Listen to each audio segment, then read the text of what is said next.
평안히 잘 주무셨습니까? 오늘 이곳에 함께 하신 우리 성도님들, 또 가정에서 지금 함께 영상으로 참여하고 계신 모든 성도님들, 하나님께서 동일한 은혜로 함께 하시며 이 어려운 때를 또 잘 이겨나갈 수 있도록 힘 주실 줄 믿습니다. 우리가 예레미야 애가 말씀 묵상하고 있습니다. 예레미야 애가는 예레미야 선지자가 슬프다, 이것은 어찌할꼬 하는 탄식의 소리인데, 이 슬프다 어찌할꼬라고 하는 탄식으로 시작되는 5장의 애가, 슬픔의 노래가 바로 이 예레미야 애가입니다. 이 슬픔의 노래가 뭘 노래하고 있을까? 뭘 슬퍼하고 있을까? 바로 죄로 인해 닥쳐온 예루살렘의 그 운명에, 그 멸망하는 운명에 대하여 탄식하는 노래입니다.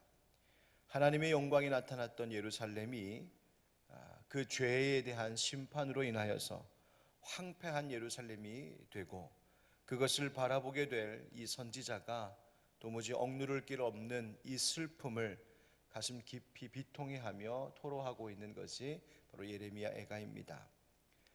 여러분, 슬픔은 빛이 아니라 사실은 어둠과 같습니다. 슬픔은 우리에게 그늘진 어두움을 가져옵니다. 그런데 주님 앞에서 이 슬픔을 가만히 묵상해 보면 슬픔은 우리에게 유익을 가져오기도 합니다. 그 슬픔의 그늘진 어둠 속에서 우리는 생각하게 되죠. 왜 나에게 이런 슬픈 일이 닥쳐왔는가? 그러면서 그 나의 모습 속에서 죄를 발견하게 됩니다. 참된 것 찾아야 할 내가 헛된 것들 찾아다녔고, 바른 길 가야 했던 하나님 자녀인 내가 방종한 모습으로 살아갔던 그 모습들을 슬픔 속에서 발견하게 됩니다. 그래서 우리의 삶 가운데 닥쳐오는 슬픔은 때로는 우리가 지은 나의 죄에 대한 자기 반성, 나의 죄에 대한 자기 회개, 자기 참회, 자기 고백으로 우리를 이끌어가는 것, 그것이 슬픔입니다. 하나님께서는 하나님의 자녀들이 슬픔 가운데 있는 것을 좋아하실 분은 아니십니다. 그러나 하나님께서는 우리로 하여금 죄를 깨닫게 하시기 위하여 우리를 슬픔 가운데로 인도하시고, 우리가 하나님께서 그렇게 하실 수 있는 분이심을 인정하시기까지, 인정할 수 있을 때까지 하나님은 우리를 슬픔 가운데로 그렇게 이끌고 가시기도 하십니다. 따라서 지금 내가 어떤 일로 고통 가운데 있거든, 그 고통 때문에 슬픈 애가가 내 속에서 터져 나올 만큼 그렇게 비참한 비통한 슬픔 가운데 있다 해도, 여러분, 그 슬픔조차도 나에게 배움을 가져다 줄 수 있는 유익이 될 수 있다는 사실을 잊지 않기를 축복합니다. 왜냐하면 우리를 향한 여호와 하나님의 사랑은 변함이 없고, 여호와 하나님께서는 모든 상황과 형편 속에서도 여전히 선하고 의로우신 하나님이시기 때문입니다. 하나님께서 우리를 슬픔으로 인도하실지라도 하나님께서 인도하시는 것이라면 그 슬픔조차도 나에게 유익이 될 수 있다. 내가 사나 죽으나 주님의 것입니다. 바로 이 고백으로 살아가는 것이 그리스도인들입니다. 오늘 예레미야는 본문 2장에서 또 다시 슬픔을 외치고 있습니다. 왜 슬픈가 보았더니 1절에 이렇습니다. 슬프다, 주께서 어찌 그리 진노하사 딸 시온을 구름으로 덮으셨는가? 이스라엘의 아름다움을 하늘에서 땅에 던지셨으며 그 진노의 날에 그의 발판을 기억하지 아니하셨도다. 예루살렘은 하나님의 발등상이었는데 하나님 기억하지 않으신다. 여기 보니까 1절에 2번이나 반복되며 강조되는 말이 있죠. 바로 진노라는 말입니다. 진노하사, 진노의 날에. 그러니까 여호와 하나님의 진노하심 때문에 예루살렘에 이러한 일들이 벌어졌고, 그것으로 인하여 지금 선지자가 슬퍼하고 있는 겁니다. 그래서 2절부터 7절까지 보면 하나님께서 이 한 나라를, 그 한 성읍을 무너뜨리고 계신 것을 볼 수 있어요. 2절에 보면 주께서 야곱의 모든 거처들을 삼키시고 긍휼히 여기지 아니하셨다. 또 2절 끝부분에 보면 허물어 땅에 엎으시고 나라와 그 지도자들을 욕되게 하셨다. 3절 맨 끝에도 불사르셨도다.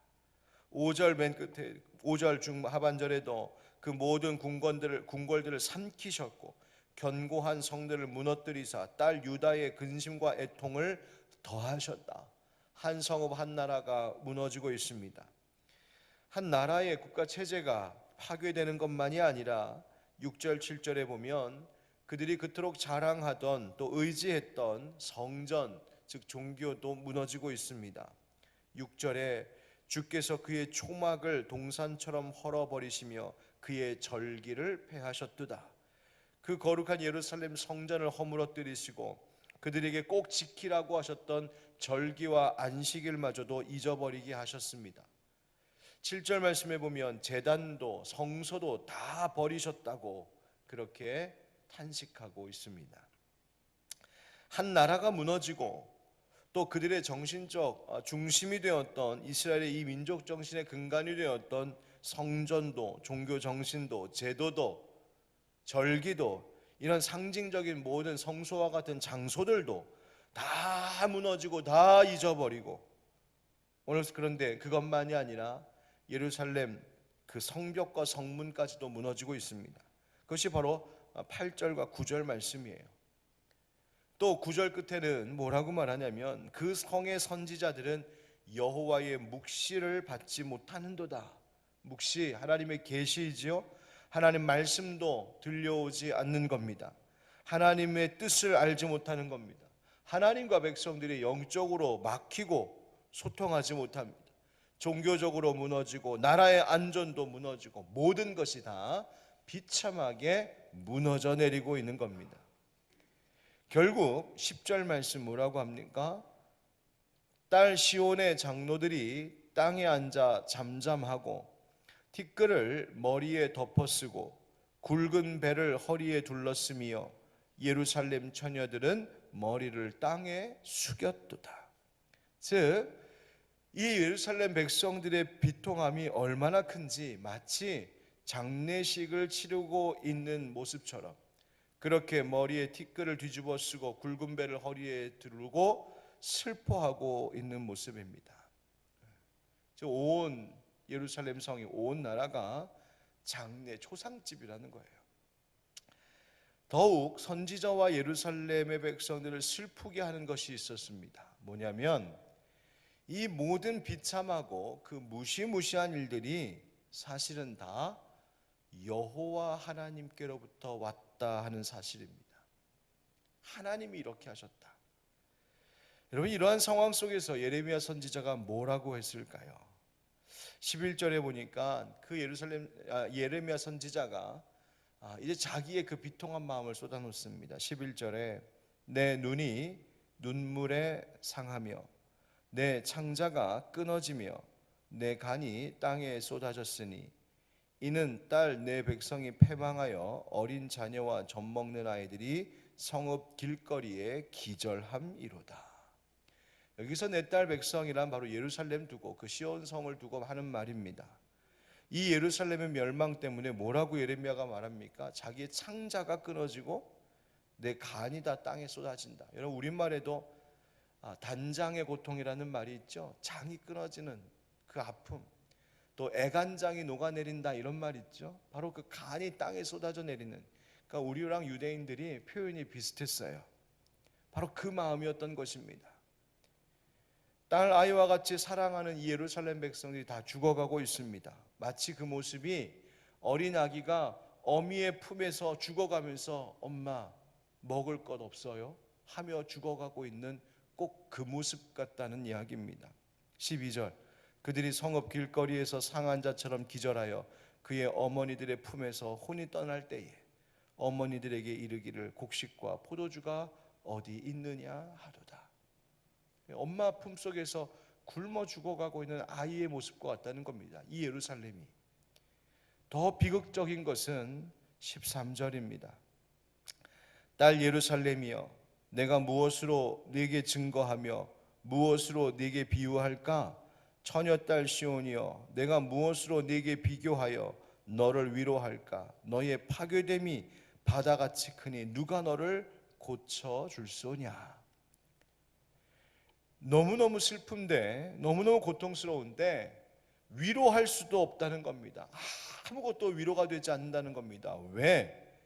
이들의 이 예루살렘의 무너짐이 너무 커서 아무도 이 예루살렘을 다시 고쳐줄 이가 없기 때문에. 그러니까 이 예루살렘의 멸망을 어느 누구도 막을 수도 없고 고칠 수도 없다. 다 끝장났다. 소망 없다. 이것이 지금 예레미야 선지자의 탄식입니다. 그렇게 무사람들에게 영광을 보였던 예루살렘 성읍이었는데 이 예루살렘이 멸망하면서 그 슬픔, 바로 17절 말씀 한번 우리 같이 읽어보실까요? 17절 시작. 여호와께서 이미 정하신 일을 행하시고 옛날에 명령하신 말씀을 다 이루셨으며 긍휼히 여기지 아니하시고 무너뜨리사 원수가 너로 말미암아 즐거워하게 하며 네 대적들의 뿔로 높이 들리게 하셨도다. 아멘. 누가 이 일을 하시는 것이라고요? 여호와께서. 이게 비참한 거예요.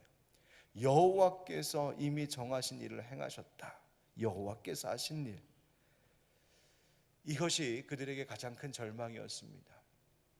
자, 그런데 여러분 생각해 보십시오. 여호와 하나님께서 이 예루살렘 성읍을 이렇게 비참하게 무너뜨리게 하셨다면 아무도 그래서 이 예루살렘 성을 위로할 수도 고쳐줄 수도 없는 상황이지만, 여러분, 무너뜨리신 이가 하나님이시라면 그 성읍을 다시 세우실 이도 하나님이신 것입니다. 바로 여기에 슬픔과 고통 속에서도 우리가 보는 소망이 있는 겁니다. 여호와 하나님께서 무너뜨리셨다면 그것을 다시 세우실 수 있는 분도 우리 하나님이십니다. 하나님께서 이 나라를 흔드셨다면 하나님께서 이 나라를 안전케 하실 수 있고, 하나님께서 우리의 가정을 무너뜨리셨다면 하나님께서 우리의 가정을 세우실 수도 있고, 하나님께서 우리 교회로 하여금 부끄러운 일을 보도록 하나님께서 우리를 그렇게 이끄셨다 할지라도 하나님께서 다시 이 교회의 영광을 되찾게 하실 유일한 분이시라는 것을 우리는 발견하게 되는 겁니다. 그래서 오늘 본문 18절 19절에는 이렇게 말하죠. 그들의 마음이 주를 향하여 부르짖기를. 누구를 향하여? 주를 향하여. 딸 시온의 성벽아, 너는 밤낮으로 눈물을 강처럼 흘릴지어다. 스스로 쉬지 말고 네 눈동자를 쉬게 하지 말지어다. 19절 초저녁에 일어나 부르짖을지어다. 네 마음을 주의 얼굴 앞에. 누구 앞에? 주의 얼굴 앞에 물 쏟듯 할지어다. 갓길 어귀에서 주려 기진한 네 어린 자녀들의 생명을 위하여 주를 향하여 손을 들지어다 하였도다. 누구를 향하여 손을 들지어다? 주를 향하여. 보십시오. 주를 향하여, 주님 앞에 주를 향하여 손을 들고 눈물을, 마음을 쏟아놓아라. 바로 이것이 예레미야 선지자가 슬픔 가운데서도 외쳤던 말이었습니다. 그래서 20절에 보면 예레미야가 여호와여 보시옵소서, 여호와여 감찰하시옵소서라고 외치고 있는 것입니다. 여러분, 하나님께서는 이스라엘 백성들이 왜 그토록 뼈아픈 실패와 멸망을 겪어야 하는지 깨닫기를 원하셨습니다. 우리에게 고통과 어려운 형편이 다가온다면 그것들에서 당장 벗어나기를 구하는 것만이 아니라 사실은 먼저 하나님께서 왜 이와 같은 시련과 아픔을 우리에게 주셨는지를 알게 하시기를 구하는 것, 그것이 지혜요, 그것이 먼저 되어져야 할 기도입니다. 여러분, 우리가 하나님 앞에서 슬퍼하고 비탄 가운데 빠질 때가 있지만 여전히 그 슬픔과 그 비통함도 하나님 앞에서 이루어지고 있어야 하는 것임을 잊지 않는 여러분 되시기를 축복합니다. 나의 실패를 인정하고 하나님의 사랑 앞에 철저히 나를 굴복시키는 것, 바로 그것이 우리의 삶을 거룩한 회복으로 이끌어 줄 수 있는 지름길이 되는 것입니다. 유대인들이 지금도 무너진 예루살렘 성벽 가운데 남아있는 그 서쪽 성벽을 붙잡고 그 통곡의 벽, 웨일링 월이라고 하는 그 통곡의 그 벽 앞에서 지금도 슬퍼하면서 탄식하면서 기도하고 있는 그 모습, 우리가 그렇게 우리가 그러한 모습으로 하는 것은 아닐지라도 하나님 앞에서 내가 슬퍼하고 내가 무너지고 가슴 아파하며 탄식할지라도 여전히 하나님 앞에서 손을 들고 하나님 앞에서 눈물을 쏟아내는 것, 그렇게 하나님의 사랑 앞에서 무너지는 것, 그것이 다시 하나님께서 우리를 시키시는 소망을 보게 될 유일한 길임을 잊지 않기를 축복합니다. 여러분 가운데 오늘 가슴 치며 통곡할 일이 있으신 분 계십니까? 그렇다면 그 통곡조차도 하나님 앞에서 하십시오. 하나님께서 다시 모든 것들을 회복시켜 일으키시는 날이 있을 줄 믿습니다. 기도하겠습니다.